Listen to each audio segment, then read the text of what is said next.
Hello peeps, how are you? Welcome to the Little Nun's room. I hope that you're doing well today. It's quite blustery, always start with the weather, but being British and all that. Bit blustery today, bit of sun, about 11 degrees. So I think that's double that and add 32 if you're in Fahrenheit. It's become a weather girl. I should have like Scorchio, that kind of thing. What am I going to talk about today? Well, this is something that happened over the weekend and I had quite a few requests for this particular recipe. So I made a pizza, and this pizza was taught to me by Chef Chris in California, my friend's Louisa's husband. Whenever I go and stay with them, which I usually do once a year, Chris teaches me something that I can take home, and this was the big favourite and still continues to be the big favourite because it's 2-ingredient pizza base and it happens super quick. So on Saturday I really did fancy pizza. I haven't had it for such a long time, a takeout, but I decided to, like always, that I know that it's going to be unhealthy if I eat it, so it's better if I make it myself. So that kicks in and I was like, oh my gosh, I haven't done this for ages. I haven't made the pizza base for ages. So this is how you make it. Very quick, very simple. 1 cup of yogurt, 0% fat. If you go for full fat yogurt, like the Greek style full fat yogurt, not going to work. But if you go for 0% Greek style yogurt, that works much better. So 1 cup to 1 cup of self-raising flour. It has to be self-raising flour because it already has the baking powder in it, and it's going to help it make it rise just a little bit. So what you do is you mix those two things together. Now, when you've mixed it all through, so there's no dry flour left or no wet yogurt, hopefully you won't have anything too sticky to to work with. But if it does feel a bit too sticky, then obviously add a bit more flour. So then what I do is I put it on the surface with extra flour and I start kneading it. Don't have to knead it for too long, but just enough to incorporate all of the ingredients together to make it into a dough. You'll know what that feels like. You've seen it on telly, seen people with dough on telly.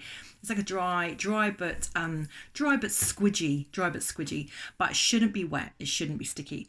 So what you then do is in the meantime, you've heated up your baking tray. So what I do is I put it in the oven beforehand, 200 degrees, put it in the oven nice and hot, get out the baking tray, then you splodge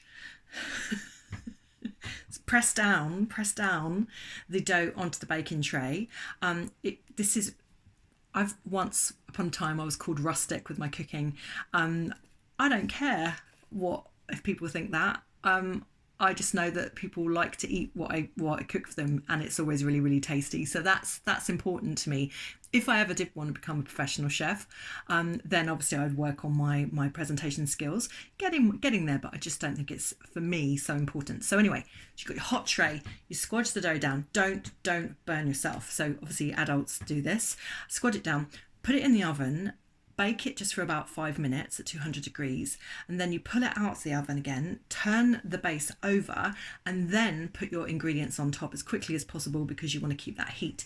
So I don't use a tin of tomatoes, but I used pesto, a mix of pesto and tomato puree together, and gave that a mix up, added some extra oregano, just laid that over the whole of the base.